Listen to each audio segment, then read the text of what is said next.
నమస్కారం. आदाब नाजरीन, आप देख रहे हैं సంగారెడ్డి మండలంలోని వివిధ గ్రామాల్లో संगारेड्डी मंडल में हुकूमत की आराजी గవర్నమెంట్ की निशानदेही భూములని करने का ఐడెంటిఫై आगाज हो चुका చేయడానికి है। ఒక फरीन ప్రక్రియ शेख तहसीलदार మొదలైంది. संगारेड्डी ने मीडिया से అందులో बातचीत భాగంగా करते हुए कहा कि ఖాస్రా फील्ड పహానీ इंस्पेक्शन के నుండి बाद हुकूमत ఈనాటి की आराजी ధరణి हो तो పహానీ बोर्ड लगा వరకు दिया जाएगा। ఎక్కడైతే कलवाकुंट के ప్రభుత్వ 2 భూముల్ని मुकामात पर भी शिकायत గుర్తించడం वसूल జరిగిందో होने पर कब्जा को గ్రామాల बर्खास्त వారీగా करते हुए ఆ हुकूमत की ప్రభుత్వ जानिब భూముల్ని से बोर्ड नस्ब ఫీల్డ్ किया गया ఇన్స్పెక్షన్ है। చేసి बबली कुंटे में స్టేటస్ शिकम రిపోర్ట్ अराजी पर తీసుకొని कब्जे అందులో की कोशिश करने ప్రభుత్వ భూమి पर బోర్డులు नाकाम बना పెట్టడం देते हुए జరుగుతుంది. हुकूमत का बोर्ड ఇప్పటికే नस्ब किया కొన్ని गया చోట్ల మనం ఈ విధంగా ఐడెంటిఫై చేశాము.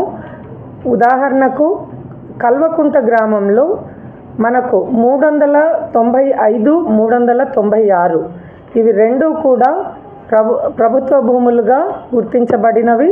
అక్కడ కూడా ప్లాటింగ్ జరుగుతుంది అని కంప్లైంట్ రావడంతో అక్కడ మా ఫీల్డ్ ఆఫీసర్స్ అందరం వెళ్ళటం జరిగింది. దాన్ని కూడా రిమూవ్ చేసి అందులో కూడా ప్రభుత్వ భూమిగా దాన్ని బోర్డు పెట్టడం జరుగుతుంది. అలాగే 350 ఏదైతే సర్వే నంబర్ బొబ్బిలికుంట శిఖం భూమి అందులో కూడా 224 అన్న సర్వే నంబర్ పేరు మీద అక్కడ కూడా కబ్జా పెట్టడానికి ప్రయత్నం చేయటం జరిగింది. దాన్ని కూడా నిలువరించి అక్కడ కూడా ప్రభుత్వ భూమి బోర్డు పెట్టడం జరుగుతుంది.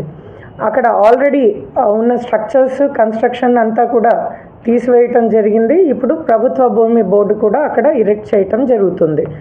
అదేవిధంగా మనకు హనుమాన్ నగర్ ఏదైతే హనుమాన్ గడ్డ తాండా దగ్గర ఉంటుందో అక్కడ దాదాపు 404 సర్వే నంబర్లో 256 ఎకరాలు ప్రభుత్వ భూమి. అందులో వివిధ దశల్లో అందరికీ కూడా అసైన్మెంట్ చేయటం జరిగింది. అసైన్మెంటే కాకుండా ప్లాట్లు కూడా అంటే ఇళ్ల పట్టాలు కూడా చాలామందికి ఇవ్వటం జరిగింది. ఇళ్ల పట్టాలు ఇచ్చిన వాళ్ళు చాలా వరకు ఇల్లు కట్టుకున్నారు. ఇల్లు కట్టుకొని వాళ్ళ జాగాలు ఖాళీగా ఉన్నాయి. ఈ మధ్య కాలంలో అంటే ఎలక్షన్ల కంటే ముందు కొన్ని చోట్ల ప్లాటింగ్ కూడా అసైన్డ్ భూముల్లో వేయటం జరిగింది. అలాంటి ప్లాటింగ్ చేసిన ఏరియాలో ప్లాటింగ్ కూడా రిమూవ్ చేయటం జరిగింది. కాకపోతే ఎలక్షన్ టైంలో చాలామంది దీన్ని ఆసరాగా తీసుకొని రెవెన్యూ సిబ్బంది లేనందువల్ల అక్కడ బేస్మెంట్లు వేసి కొంతమంది సింగిల్ రూమ్లు కూడా కట్టడం జరిగింది. ఈ మధ్య ఒక వార్త పేపర్లో వచ్చినప్పుడు మేము ఇమీడియట్లీ ఆ ఏరియాకి వెళ్ళి ఇన్స్పెక్షన్ చేయటం జరిగింది.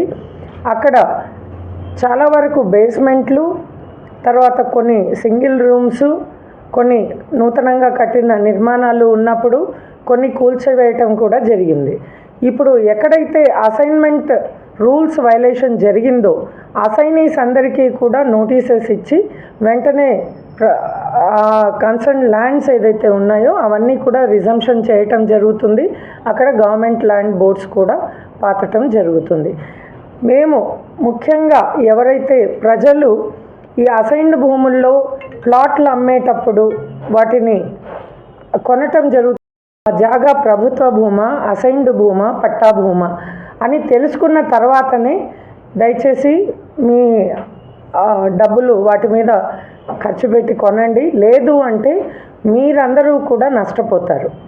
ఇప్పుడు మేము మొన్న కూల్చివేసిన ఇళ్ళ దగ్గర కూల్చివేసిన తర్వాత వారు కూడా రావటం జరిగింది. మేము 3 లక్షలు 4 లక్షలు పెట్టి కొన్నామంటున్నారు. కానీ ప్రభుత్వ భూమి మీరు ఎలాంటి అనుమతులు లేకుండా ప్రభుత్వ భూమి అని తెలుసుకోకుండా మీరు కొన్నట్టయితే నష్టపోయేది మీరే. కాబట్టి దయచేసి ఇలాంటి ప్రభుత్వ భూముల్లో అసైన్డ్ భూముల్లో ఎవరు కొనవద్దు అని విజ్ఞప్తి చేస్తున్నాం.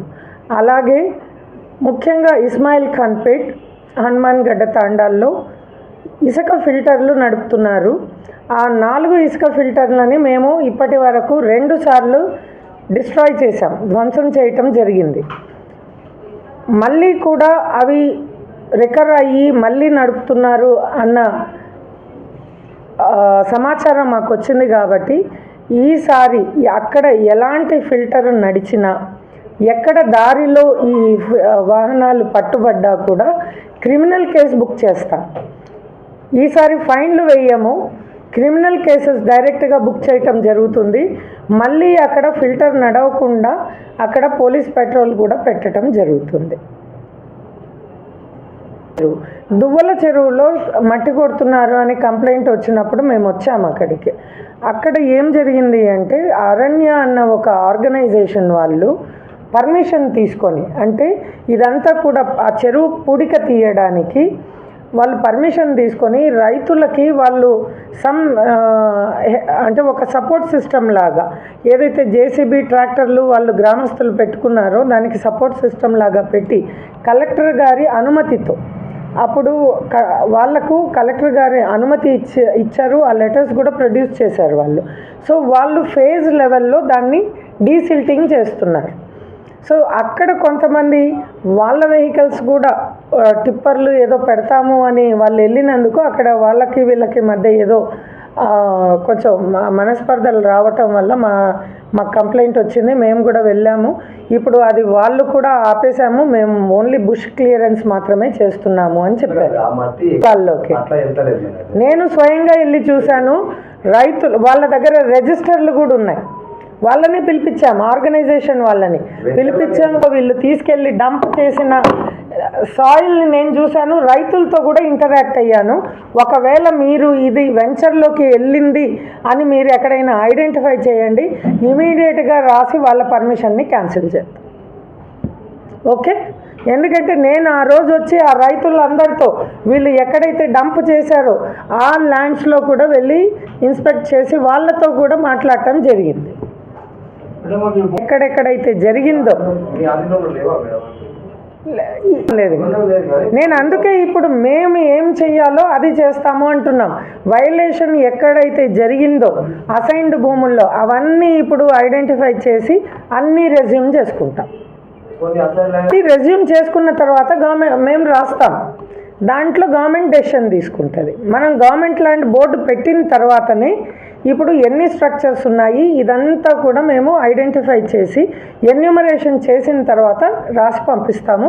గవర్నమెంట్ లెవెల్లో ఎలాంటి యాక్షన్ తీసుకోమంటే ఆ విధంగా యాక్షన్ తీసుకుంటాం. కేసెస్ బుక్ చేస్తామంటున్నాం. ఈసారి నుండి మేము మొన్ననే శాండ్ ఆప్షన్ కూడా వేసాము. ఇక్కడ అన్ని సీజ్ చేసింది. క్రిమినల్ కేసు కాదు, పీడీ యాక్ట్ కూడా వాళ్ళ మీద అయింది. అంతే అయ్యిందా? అయినా కానీ వాళ్ళు అదే అంటే పీడీ యాక్ట్ అయ్యింది అంటే వాళ్ళు ఎవరు చేస్తున్నారో మన దగ్గర రికార్డు ఉంది. అయితే సో రికార్డు ఉంది. ఓకే, అయితే రికార్డు ఉంది అంటే ఈసారి దాన్ని మేము పోలీస్తో డిస్కస్ చేసి వీళ్ళు మళ్ళీ దీన్ని రిపీట్ చేయకుండా యాక్షన్ తీసుకుంటాం.